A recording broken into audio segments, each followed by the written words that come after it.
님 주일입니다. 저희 교회의 많은 절기 중에 특별히 예수님께서 부활하신 이후에 40일 동안 제자들에게 나타나시고 그 후에 승천하시기 전에 이렇게 말씀하셨습니다. 너희들은 예루살렘을 떠나지 말고 내가 너희에게 약속한 것을 기다리라. 그래서 이제 그들이 예루살렘에서 열흘 동안 함께 열흘 남짓을 기다리며 임하고 있다가 오순절날, 바로 오늘입니다. 성령 강림주일이 오순절이고 바로 동일한 날인데 그날 성령이 그 모여있는 약 120여 명 되는 초대교회에 임하게 되었습니다. 감사한 것은 우리 교회에도 약 120여 명 정도의 식구가 되어서 지난 주간에 내내 기도했습니다. 오늘 예배 가운데 성령님 우리 모두에게 임재하여 주옵소서. 저뿐 아니라 많은 분들이 함께 기도했었습니다. 어떤 한 노신사가 비가 오는 가운데 말을 타고 베드포드라는 곳에서 기딩으로 영국에 있는 도시입니다. 천천히 나아가고 있었습니다. 비가 점점점 심해졌지만은 그래도 이분은 가야 할 곳에 꼭 가야 하는 이유가 있었습니다. 그곳에는 부자 간에 다툼이 있었는데 이 아버지는 아들을 미워하게 되었고 아들은 아버지를 더 이상 만나지 않으려고 하는 그런 가정이 있었기 때문입니다. 그 사람을 찾아 빗속에서 오버코트를 거쳤지만은 그러나 비에 다 젖어 거의 도착했을 때에 쓰러지고 맙니다. 사람들이 그를 성실하게 간호했지만 그는 열흘 만에 열병으로 세상을 떠나고 말았습니다. 그의 이름은 바로 존 버년, 우리들에게 철로 역정이라는 책으로 잘 알려진 사람입니다. 그는 1688년에 이렇게 부자 간에 화해하지 못하는 가정을 방문하다가 빗속에서 열병으로 죽어가게 됩니다. 1628년에 태어난 존 버년은 댐쟁이 아버지 밑에서 태어났습니다. 그래서 이제 자기도 댐쟁이 일을 하면서 생계를 꾸려가고 있었습니다. 이 아이는 비상한 것은 없었습니다. 그러나 한 가지 특징이 있었는데 아주 신경질을 잘 내는 아이였습니다. 그것이 병적이어서 옆에 있는 사람들은 너무나 존 버년 때문에 힘들었다고 합니다. 병적으로 신경질을 내는 사람과 여러분 같이 살아보면 어떨런지 그 느낌이 있으실 겁니다. 그래서 이제 이렇게 많이 힘들어하는 가운데 25살에 성령의 체험을 하게 됩니다. 그러면서 성령의 체험을 하면서 사람이 바뀌어지고 갑자기 27살까지 2년 동안 아주 열심히 전도를 하게 되었습니다. 그리고 전도를 하다가 급기야 5년 동안에 이제 27부터 5년 동안 설교자로 나서게 되었어요. 신학 공부를 한 것도 아닙니다. 그렇지만 하나님께서 그를 부르셨기 때문에 이제 여러 곳에서 설교의 요청을 받습니다. 그런데 그 당시 1600년대 영국의 상황은 약간 지금 우리가 생각하는 상황과 다릅니다.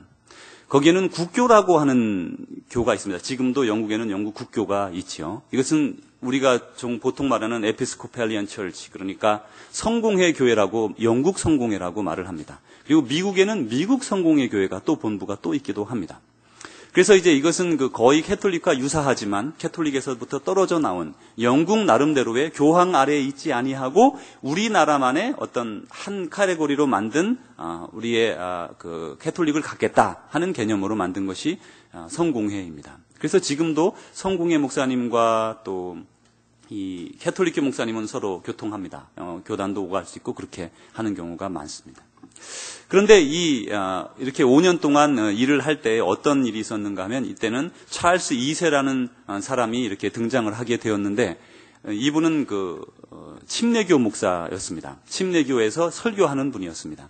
그런데 그 당시에는 국교를 그 나라에서 가지고 있었는데 침례교도들에게 그렇게 심하게 대하지 않다가 갑자기 찰스 2세가 말하기를 국교도 외에는 모두 감옥에 넣기로 결정을 했습니다. 그래서 이제 침례교에서 활동을 하던 이 존 버년은 감옥에 들어가게 됩니다. 5년 동안 목회를 한 후에, 설교를 한 후에 감옥에서 12년 동안 이제 감옥을 가게 되는데 그에게 많은 권유가 주어졌습니다. 만약에 당신이 국교도가 되면 우리가 당신을 풀어주겠다.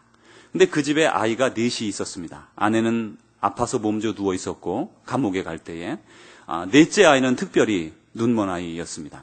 특별히 이 눈먼 아이를 아버지가 무척 사랑했습니다.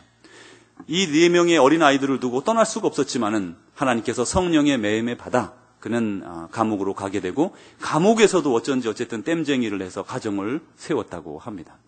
이렇게 이제 감옥에서 12년 동안 있는 동안에 그가 할 수 있는 일이라고는 단 한 가지가 있었는데 땜쟁이 하는 것 외에 성경을 읽고 또 그가 존 폭스의 순교사라는 책이 있습니다. 그 책 2권을 읽는 것이었습니다.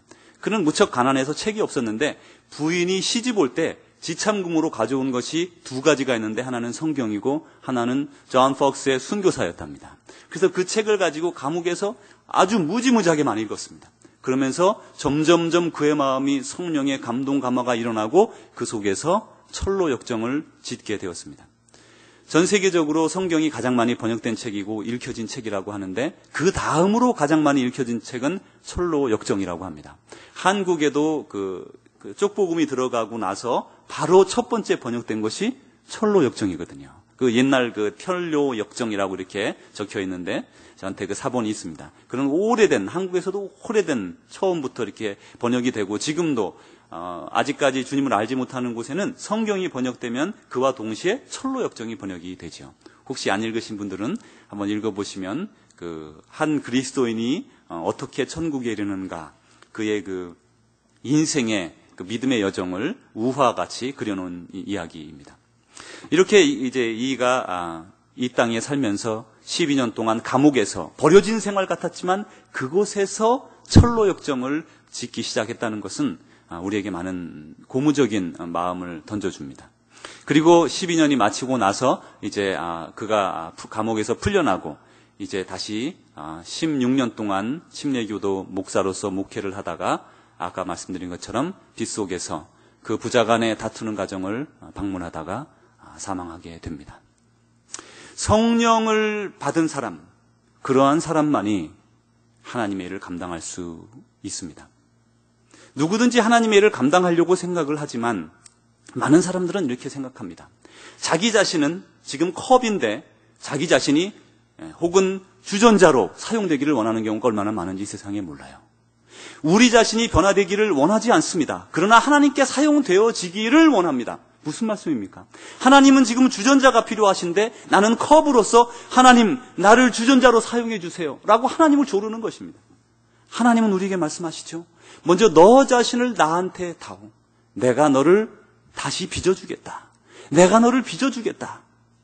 그렇지만 여전히 우리는 오늘도 고집 부리면서 하나님 아닙니다. 내가 교회 가고 싶을 때 내가 갈 것이고 내가 또 쉬고 싶을 때 쉬고 싶을 것이고 내가 하고 싶을 때 할 것이고 내가 하기 싫을 때 안 할 테니까 그저 나에게 하나님의 일을 맡겨주세요.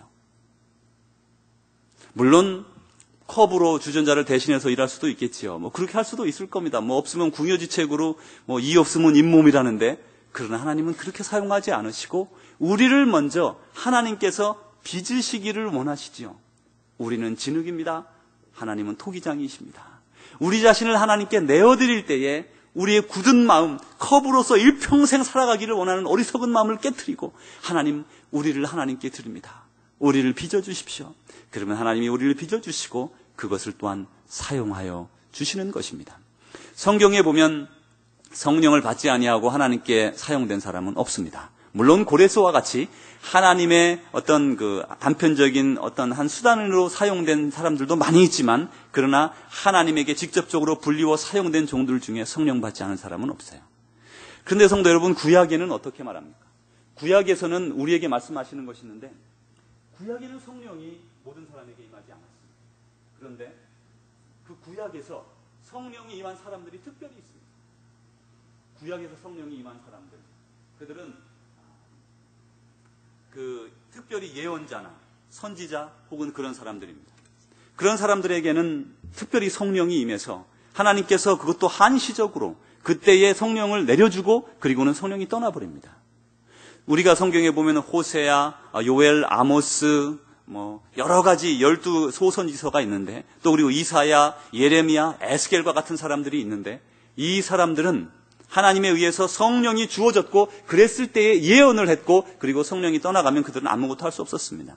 말하자면 성령이 단편적으로 사람들에게 필요한 사람들에게 임했던 것입니다. 사사시대에도 마찬가지입니다. 사사에게 필요할 때 성령으로 일어나게 하시고 다시 그를 정상적인 어떤 군주와 같이 혹은 그 지역을 지키는 어떤 소왕국과 같이 세워주었을 뿐입니다.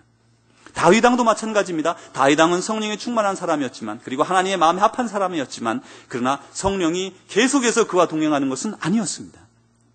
그래서 구약에서는 성령이 특별한 사람에게, 성령은 누구입니까? 하나님의 영이에요. 하나님의 영이 특별한 사람에게 임했습니다. 그리고 그 임함으로 말미암아 하나님의 능력이 이 땅에 이루어졌죠. 그런데 신약으로 넘어오면서 달라지기 시작합니다. 신약으로 넘어오면 벌써 예수님을 생각해 보시기 바랍니다. 예수님은 성령으로 잉태되었어요.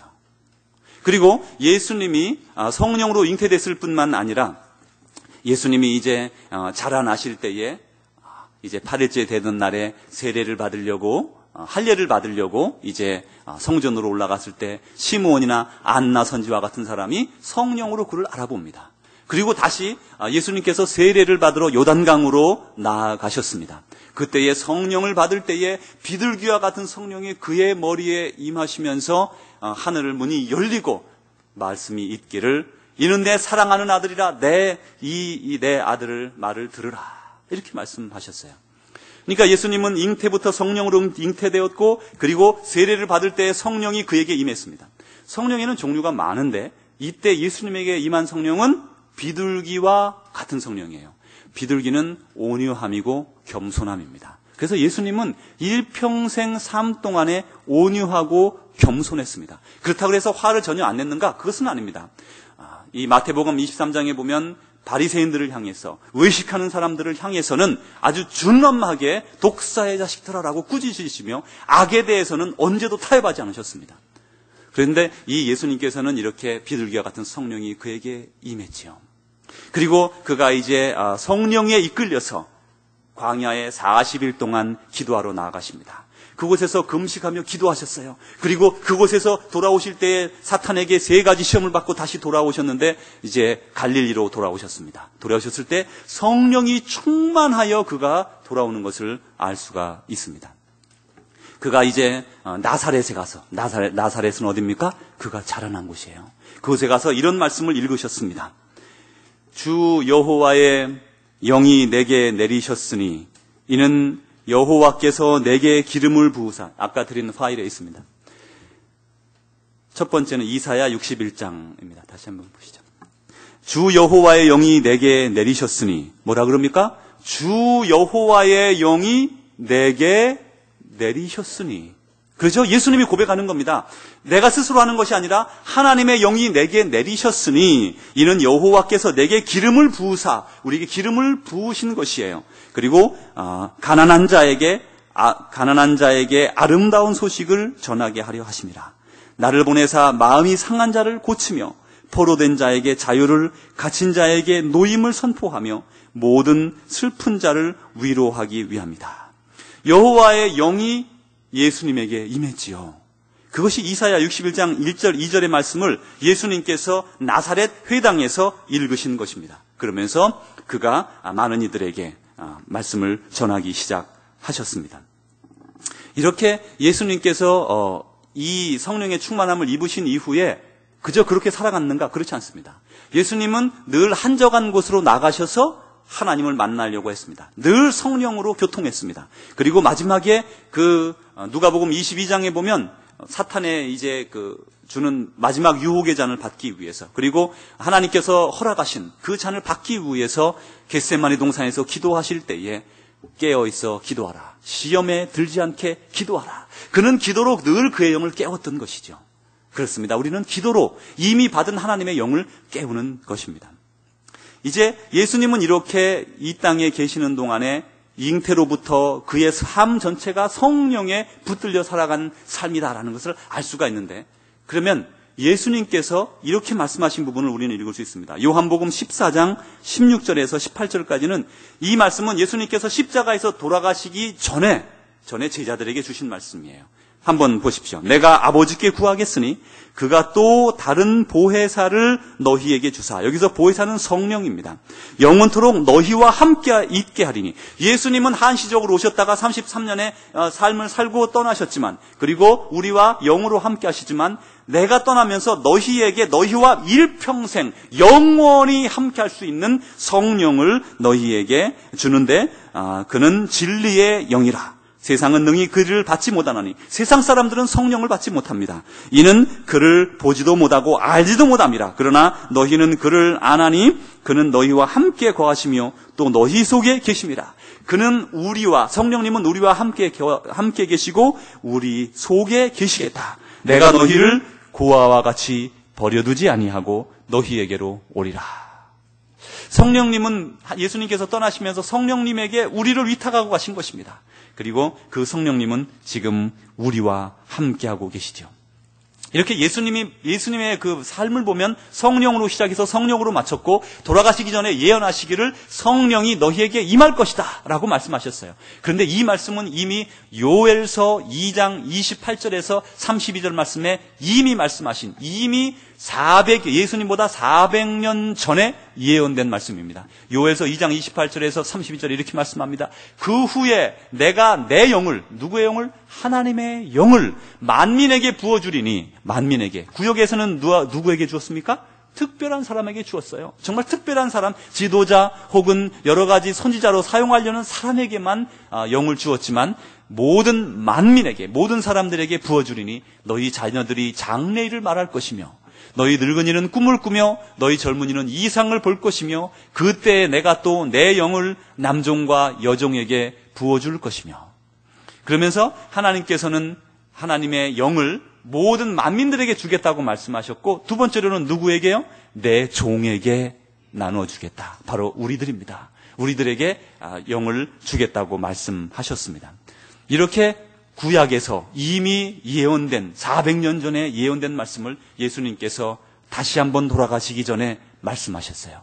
그리고 예수님께서 돌아가셨다가 사흘 만에 부활하신 다음에 제자들에게 말씀하셨는데 또 이 말씀을 하십니다. 무슨 말씀이에요? 예수님은 성령에 대해서 무척 강조하고 있다는 것을 우리는 알 수가 있어요. 예수님께서 이제 이 제자들에게 40일 동안 나타나셨습니다.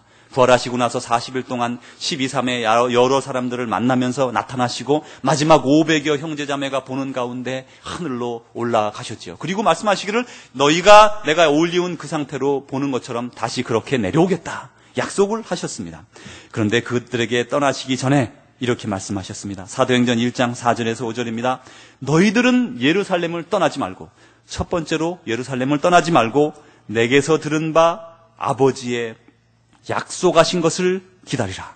하나님의 약속을 기다리래요. 하나님의 약속하신 게 있다는 거예요. 하나님이 약속하셨는데 언제 줄지 정하여지지 않았는데 예수님께서 간구하셨고 그것을 예수님의 승천하신 이후에 우리들에게 주기로 결정하신 것입니다. 그리고 요한은 물로 세례를 베풀었으나 너희는 몇 날이 못되어 성령으로 세례를 받으리라. 요한은 물로 세례를 베풀었으나, 여러분 모두 물 세례를 받으신 줄 압니다. 물로 세례를 베풀었으나 너희들은 성령으로 세례를 받으리라. 이 성령 세례에 대해서 신학적으로 논쟁이 많습니다. 특별히 장로교의 우리 전통적인, 그러니까 오래전에 생각해 왔던 생각은 성령 세례라는 게 어디냐? 다 세례를 받으면, 물 세례를 받으면 그게 성령으로 세례를 받은 것이지, 이렇게 생각을 했습니다. 거기에는 근거는 이것이었습니다. 성령으로 아니하고는 누구든지 예수를 주시라 할 수 없느니라. 세례를 받을 때 예수님을 구주라 고백하잖아요. 그래서 성령으로 아니하고는 누구든지 예수를 주시라 할 수 없다. 그 말씀을 들어서, 고린도전서 12장 3절의 말씀인데, 그 말씀을 들어서 세례를 받은 자는 다 성령 세례를 받은 것이다, 이렇게 생각을 했습니다.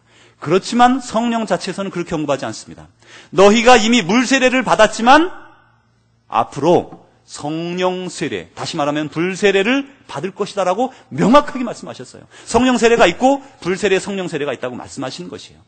만약에 여러분이 물 세례를 이미 받으셨다면 성령 세례를 받으셨는가 하고 제가 여러분에게 묻고 싶습니다. 오늘 그렇게 말씀하시는 것입니다. 너희들은 예루살렘을 떠나지 말고 내게서 들은 바 아버지의 약속하신 그것을 기다리라. 요한은 물로 세례를 베풀었으나 너희는 몇 날이 못되어 성령으로 세례를 받으리라. 생각을 해보십시오. 예수님이 이제 이 땅에 사람들을 내버려두고 떠나시면서 마음이 얼마나 안타깝습니까? 여러분이 만약에 미국에 이렇게 자녀들을 두고 한국으로 가신다고 생각해 보세요. 그럼 얼마나 그 자녀들을 두고 할 말씀이 많으시겠어요? 그런데 그 말씀 가운데 하나님은 이 땅에 우리를 두고 천국으로 가시면서 하시는 말씀이 너희 예루살렘 떠나지 말고 하나님이 약속하신 것 그것을 기다려. 그것은 바로 성령 세례야 라고 말씀하셨어요. 이 말씀에 따라 120여 명의 예수님의 제자들이 마가의 다락방에 모였습니다. 그리고 그곳에서 기도하기 시작했습니다. 예수님의 말씀에 순종하여 그들은 예루살렘을 떠나지 않았습니다. 그리고는 그곳에서 기도하며 하나님의 성령을 간구했지요. 그럴 때에 오늘 본문 말씀 가운데 보면 하늘에서 바람 같은 소리가 들렸습니다. 막 휙 하는 막 그런 소리가 들렸죠. 그리고 불의 혀 같은 것이 각 사람 위에 임했습니다. 한 사람 불의 쪼가리가 막 임하기 시작했습니다. 그러면서 뜨겁게 마음이 변화되면서 마음속에 뜨거움을 느끼기 시작했습니다. 그리고는 각 사람들이 방언으로 말하기 시작했습니다.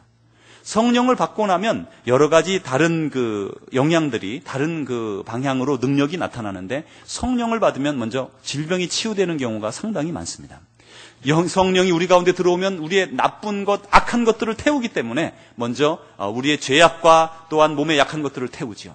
그리고 어떤 사람은 방언을 하고 어떤 사람은 예언을 하고 어떤 사람은 병을 고치는 은사를 얻고 어떤 사람은 선을 행하는 은사를 얻고 어떤 사람은 믿음의 은사를 얻고 성령이 우리에게 들어오면 우리의 삶이 변화되는 것입니다. 그런데 많은 경우에 그리스도인의 삶은 사실 중간에 있는 그런 회색지대의 삶이 많아요. 교회는 다니고 물 세례도 받았습니다.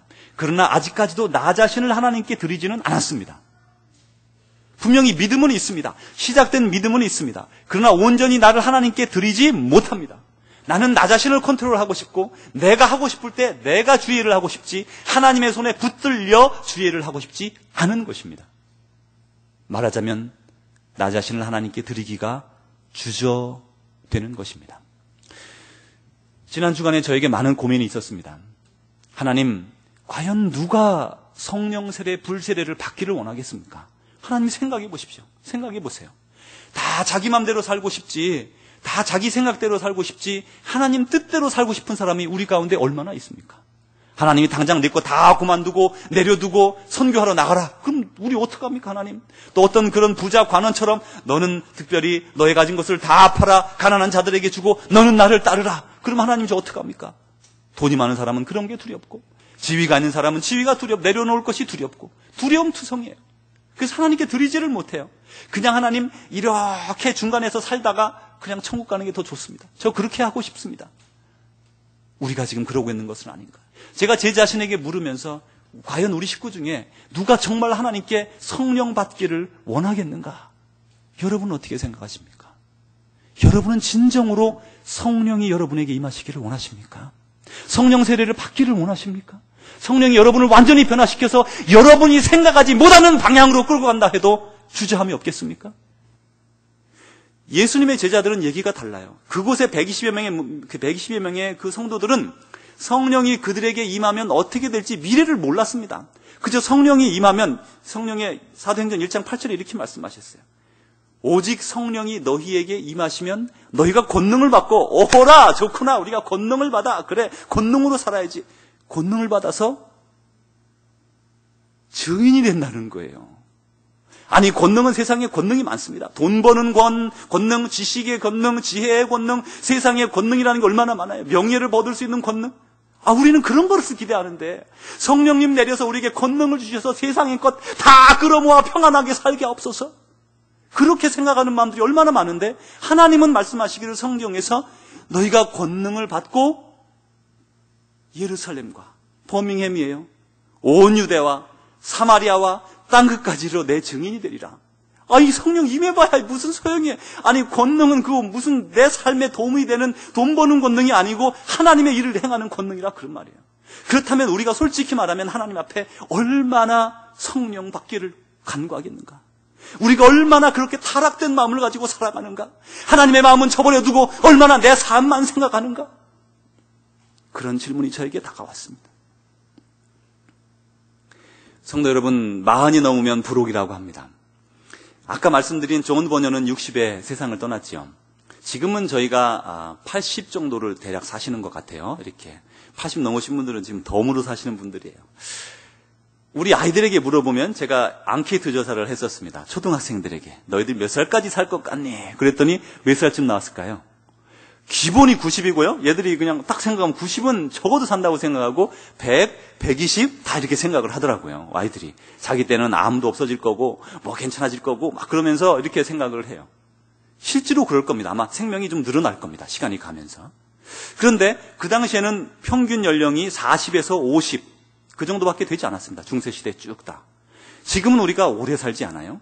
그런데 이제 우리 중국에서 말하기를 40이면 부록이다. 이렇게 우리의 옛날 중국의 성현들이 그렇게 말을 했어요. 제가 40을 넘으면서 저에게 느껴지는 게 있었습니다. 그 전까지는 미래에 향한 어떤 그 원대한 꿈, 그리고 어떻게 하나님의 원대한 일을 내가 이룰 수 있을까라는 그런 생각이 사로잡혔었어요. 우리 아이들이 다 그렇지 않습니까? 젊은 아이들이 그렇지 않아요. 어떻게 하면 내가 정말 하나님의 일을 이룰 수 있을까? 하나님 저에게 능력을 주십시오. 그런데 그것이 40이 넘어가면서 생각이 바뀌더라고요. 내가 얼마나 무능한가, 내가 얼마나 약한가, 내가 정말 얼마나 보잘것없는가를 깨닫기 시작했습니다. 누구에게 말도 못하겠어요. 공부는 나름대로 준비한 대로 공부를 했습니다. 정말 그래도 정말 자신 있게 정말 공부한다고 수고했습니다. 그리고 되돌아서서 제가 스스로를 바라볼 때 얼마나 저 자신이 낮고 천한지. 그래서 40이 부록이라고 하는구나. 40이 부록이라고 하는구나. 아이들은 많이 컸습니다. 이젠 고등학교에 가고 이 아이들이 조금 있으면 대학 가려고 그래요. 내일 모레면 대학을 가요. 그런데 저 자신을 돌아보면 돌아볼수록 나이가 1살, 2살, 3살, 4살, 5살 그 이후로 지나오면서 저 자신이 스스로 말합니다. 하나님, 저는 누굽니까? 저는 무엇을 위해 살아가고 있습니까? 나는 하나님의 종이라고 하는데 하나님, 저는 무엇을 쫓고 있습니까? 여러분은 그런 질문 하지 않으십니까? 세상의 것을 쫓습니다. 부인할 수 없습니다. 그것이 우리에게 필요합니다. 그것이 있으면 더 큰 명예도 얻을 수가 있고, 그것이 있으면 더 편안하고, 그것이 있으면 다른 사람들에게 존경도 받습니다. 그러나 그것을 쫓아보아야 그 결과가 허망한 것은 이미 40이 넘은 사람은 누구라도 알 수가 있습니다. 80까지 갈 필요가 없어요. 저는 자신 있게 말할 수 있습니다. 제가 80이 되면 아마 다른 생각을 가지게 될 것입니다. 그러나 지금에서 별다르지 않을 것이라 확신합니다. 이 세상 것 쫓아보아야, 이 세상에서 내가 모든 것 이루고자 정말 별짓을 다 해보아야 하나님 앞에 얼마나 어리석고 작은 것인지. 그러면서 저 자신이 하나님 앞에 넘어졌어요. 하나님, 저 아무것도 아닙니다. 하나님, 저를 그저 사용해 주세요. 여기에 사용하시든지, 교회 청소하는 데 사용하시든지, 교회 유리창을 닦는 데 사용하시든지, 말씀을 전하는 데 사용하시든지, 드라이브를 하는 데 사용하시든지 상관이 없어요. 그것이 큰 일이든 작은 일이든, 남에게 노리스가 있든지 없든지, 명예를 얻든지 안 얻든지 관계가 없어지더라고요. 그전에는 그러지 않았어요. 남들에게 보여지는 거, 저 사람 저런 거 하네, 이야 멋있네, 교회가 아주 커, 성장했어, 정말 너무너무 좋아, 헌금 액수가 많아. 저 헌금이 뭔 상관이에요. 하나님의 몫이에요. 이건 하나님의 몫이에요. 그런 곳에 관심이 없어지기 시작했어요. 하나님, 그저 저 한 목숨 어떻게 사용하실지 모르겠어요. 주전자로 사용하실지, 접시로 사용하실지, 흙으로 빚은 그저 토기로 사용하실지, 아니면 집 앞에 동전 놔두는 조그만한 접시로 사용하실지, 그런 거 모르겠어요. 그저 하나님, 저를 사용해 주십시오. 성령이 저에게 임하였습니다. 그 이후로 어쩌면 저의 인생의 꿈이 줄어들었다고도 말할 수 있을지 모르겠어요. 여러분은 어떠십니까? 이제까지 인생의 꿈을 쫓아보았지만 그것이 여러분의 참 만족을 가져다 주었습니까? 그랬었습니까? 성도 여러분, 우리가 성령님에게 우리 자신을 내어드려야만 성령님이 우리에게 임합니다. 나는 나대로 그대로 지키면서 하나님 성령의 권능을 주십시오. 그래서 그 권능을 가지고 더 많은 것들을 누리며 살고 싶습니다. 이제는 우리가 우리의 가진 것을 손을 펴서 놓아서 하나님 앞에, 세상 앞에 섬길 때입니다. 이제는 섬길 때입니다. 그 섬김에서 하나님의 능력이 드러나고 그 섬김으로 하나님이 사용하시는 것이에요. 존 버년이 이제 설교하다가 5년 동안 설교해서 신이 나서 많은 사람들이 전국 각지에서 그를 불렀습니다. 아니 댐쟁이가 설교를 한대. 글쎄 그런데 그 말씀이 너무 좋대. 사람들이 전국에서 불렀어요. 그러다 갑자기 감옥에 가서 설교할 수 없었습니다. 그에게 좌절이 찾아왔습니다. 하나님, 제가 하나님의 일을 한다고 이렇게 일어섰는데 저에게 12년이라는 오랜 세월 동안 이 어두운 침침한 감옥에서 무엇을 하라는 것입니까? 좌절하며 하나님께 대들어도 보았습니다. 나는 더 원대한 일, 세상에 나가서 빛이 되는 일, 명예를 얻는 일도 설교함으로써 많은 사람을 돌아오게 할 수 있습니다. 그렇지만 하나님이 그에게 말씀하십니다. 내가 읽은 성경 가지고 너 일자무시가 아니냐? 내가 읽은 성경 가지고 작은 책을 써봐. 그는 그것이 세상에 읽혀질 줄로 상상도 못했답니다. 그냥 감옥에서 써나가는 것이에요. 그런데 누가 왜 출판했는지도 모른다고 합니다. 한 명 한 명 읽어지기 시작하고 영국 각지에 그 책이 퍼지고 전 세계로 퍼져서 지금은 그가 그 당대에 몇 년 동안 12년 동안 설교하지 못했던 안타까움보다도 더 큰 일들을 그의 손을 통해서 하나님이 이루신 것이에요. 그 당대에는 그가 그만한 명예를 누리지 못했는지 몰라요. 그 당대에는 그가 그것으로 돈을 벌지 못했는지 몰라요. 감옥에서 고생했는지 몰라요. 그러나 하나님은 그 감옥 속에서 하나님의 그릇으로 사용하고 계셨다는 것입니다. 성도 여러분, 하나님은 여러분을 얼마나 사랑하시는지 몰라요. 하나님은 여러분을 얼마나 쓰시기를 원하시는지 몰라요. 여러분 자신을 하나님께 내어드리십시오. 성령님을 간구하십시오. 하나님, 저에게 이제까지 이렇게 인도해 주신 거 감사합니다. 이제 내 인생을 하나님께 드립니다. 우리가 하나님께 드리면 하나님 우리 걸 다 뺏어갈 것 같으세요? 그렇지 않습니다. 우리의 모든 것에 더하여 이제까지와 삼가는 비교할 수 없는 스플렌디드 라이프, 정말 휘황찬란한 인생을 우리에게 만들어 주시고 우리는 하나님의 오른손에 붙잡힌 도구로 살아갈 수가 있습니다. 여러분, 하나님의 오른손에 붙잡혀 살아가고 싶지 않으십니까? 다 같이 기도하시겠습니다. 하나님 아버지, 내가 또 너희에게 이르노니 구하라. 그러면 너희에게 주실 것이요. 찾으라. 그러면 찾을 것이요. 문을 두드리라. 그러면 너희에게 열릴 것이니. 너희가 하물며 악할지라도 좋은 것을 자식에게 줄 줄 알거든 하물며 너희 하늘 아버지께서 구하는 자에게 성령을 주시지 않겠느냐. 주님 우리에게 구하는 자에게 성령을 주시겠다고 약속하셨습니다. 하나님 아버지, 우리를 하나님의 손에 맡겨드립니다. 우리는 진흙입니다. 우리를 마음대로 바꿔주시고 우리를 주님의 뜻에 맞추어 사용하여 주옵소서. 성령으로 채우시고 권능을 주시고 하나님의 능력을 우리의 손으로 주님 사용하셔서 주님의 손으로 사용하셔서 이루어 주시옵소서. 이 시간 다 같이 저희들 동성으로 하나님 앞에